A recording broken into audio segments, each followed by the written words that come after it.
Hey guys, welcome back to the channel. Kai here from Tic Tac Toe. Today we will be doing a review on one of Realme's very solid offerings, the Realme 7 Pro.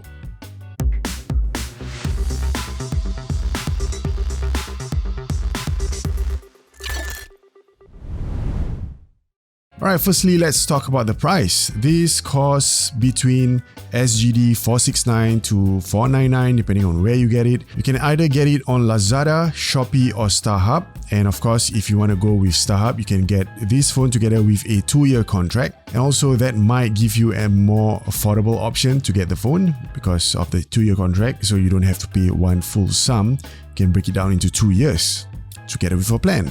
Now, because the phone costs between that range, between the 469 to 499 range, it is considered as a mid-range or budget phone.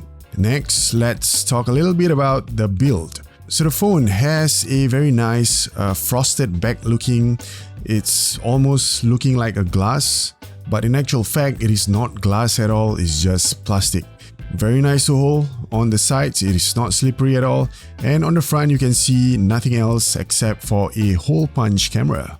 The screen is a 6.4 Super AMOLED screen with 1080p resolution. The screen to body ratio is at 90.8%.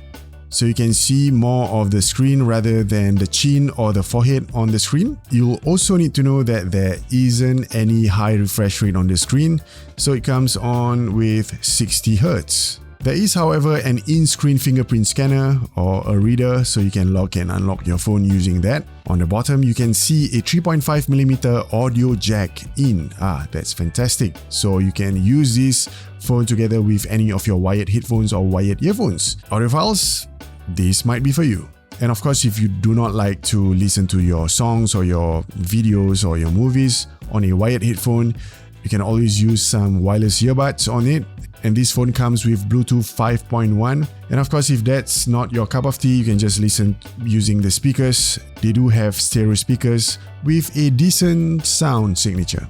On storage, it comes with 128GB onboard storage, and if you want to expand it further, you can, because there is an expandable micro SD card slot that comes with the phone. So if you download movies or if you take a whole lot of videos, that is available for you. The phone is quite snappy. It has a Snapdragon 720G and it comes with a 6GB variant or an 8GB variant on the RAM. Now, in terms of speed, it is quite snappy. App switching is fast. I've not experienced any lagginess while using the phone, especially when I'm switching apps. No problems at all. Now, a little bit about the NFC or near field communication. Now, you need to check whether NFC is available in the market that you're in. What I've come to know is that it is not available by default. Now, from what I know, NFC on this phone is only available in 2 markets, European market as well as Singapore market. So because I'm in Singapore, fortunately, it does come with NFC. And NFC is being used quite heavily in Singapore, especially on transports. So do yourself a favor, check whether it's available on wherever you are in before you buy the phone. Alright, now let's talk about battery. Now it does come with a sizable battery capacity, 4500 mAh, with the Super AMOLED display and the Snapdragon 720G. The battery runs more than 12 hours easily.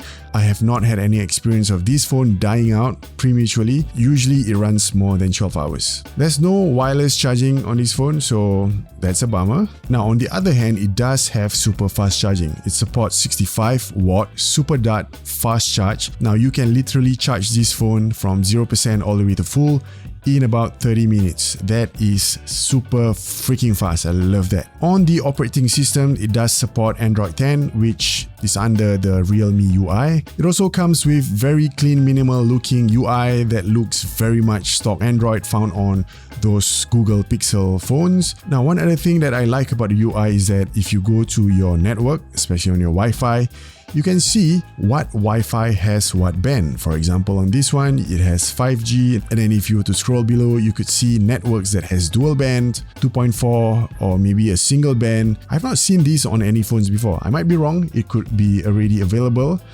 forever, and I just happen to not know it. Now, if you don't know what other phones that has this kind of feature that tells you what band is available on that particular network, do comment down below. Let me know. Alright, now let's talk more about the camera. This phone, it has 4 camera systems, 64 megapixel on the primary one, black and white mode camera on the portrait mode, 8 megapixel for ultra wide angle, and 2 megapixel macro lens. Now on the 64 megapixel camera, it does shoot quite nicely, no oversaturation of the colors like how we see in a lot of the China brand phones. Now, but what I've seen is that it is not as crisp or as sharp as what I like it to be, but I think it is good enough for social media posts. I'm very impressed with how it maintains details and resolution when you do zoom in. Usually digital zoom sucks for lack of better description, but the AI computation does a brilliant job in sharpening the image quality, especially on the sides and the edges of the images. Portraits are equally not that bad. I literally have to pixel peep in order to see if the subject and the background separates,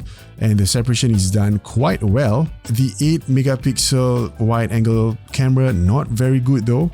Details degrade in all the pictures that I took, especially at the edges of the images. However, the color accuracy is still quite good and there's no oversaturation. Now on the macro, the 2 megapixel macro, it's not that bad. You can get some good macro composition, but I feel that the details are again not crisp and the colors tend to be all over the place. Alright, the night mode on the main camera is not that bad too. You don't see much noise and the details, they look rather good. If you are taking shots of a low light environment, the night mode should be your default mode to shoot, because this camera, if you do not turn on the night mode, if you're just using it as default when you're shooting low light environment, it's quite bad.